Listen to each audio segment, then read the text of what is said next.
So in the game that I'm making, there are these various beings that need to be able to access, well, multiple different kinds of actors in the game, in the level. And a perfect example here is diseased foliage, like get the nearest diseased foliage. But in order to do that, I need to be able to get references to every single foliage instance and compile those in such a way that I can get the closest one. And it doesn't really make sense to do that, to have to get those references on an individual actor by actor basis, because the foliage is the foliage. It's just sitting there in the level. So wouldn't it be easier to house all the blueprint logic for everything that's going on in the game in one cohesive place? And you really don't want to do all this logic on the level blueprint for a couple of reasons. And the first is that it's a pain in the butt to reference the level blueprint. And the second one, and this is more obvious, is that most likely you're going to have multiple levels in your game. So you don't want to have to recreate the same blueprint logic on every level, because quite frankly, it's going to be different probably for every level. So enter the game state. And it says here in the official documentation, game state is not the best place to keep track of player specific things, but it is the best place for tracking properties that change during gameplay and are relevant and visible to everyone.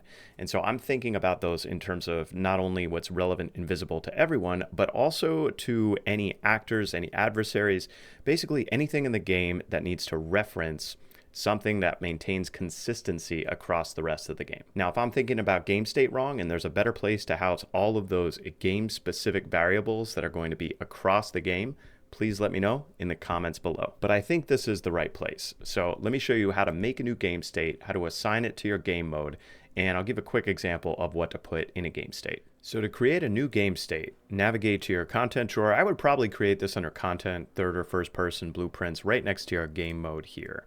And to create a new game state, just right click blueprint class. And if you search for game state, one word, and then you have your game state base right here. We can select that and then select. I'll call it my game state. And then what we can do is we can go into our game mode, and within our game mode, we can change not the player state, but the game state here from game state base over to my game state, or whatever you name it. Compile and save this. All right, so now back to our content drawer, back into my game state. So in my game, basically every single level is going to have foliage, every single level. In every single level, the different actors, the different creatures that are going to be destroying, creating, etc., that different foliage, they need to be able to quickly reference those. So that's why I'm going to house them all in the game state. So I'm going to go in the event graph, and on event begin play, I'm going to do a get all actors of class. And the get all actors of class, you know, that's really performance intensive. So I only want that to happen once.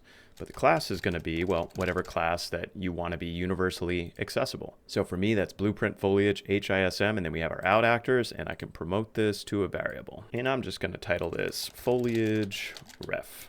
So now the question is, how do we reference our game state? And that's really easy. So if we go into our third person character blueprint or first person, so it's not here for me because I moved it all the way in the beginning. For me, it's under my core folder over here. Go up to our event begin play. I have a ton of stuff on event begin play, but this is going to be really easy. So all we need to do is right click and search for game state. So get the game state, and we need to cast to my game state because we need to specify that, well, that's the class that it's using. So as my game state, we can get our foliage ref. And right here, I could promote this to a variable. But instead, what I'm going to do is I'm just going to right click here, promote my overall game state to a variable.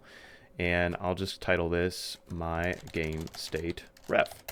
And the nice thing about that is then I can reference the game state anytime from my third person character. I've got a permanent reference there, and the game state is what's going to contain all those permanent references that I need. So I hope this was helpful.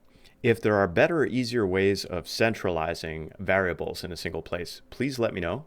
I think the benefit to the game state is you can also have blueprint logic directly on the game state. So for example, I have multiple foliage actors, and if I want to kind of combine and get the closest foliage of all those actors, then I want to centralize that logic. And so I'm thinking of doing that on the game state.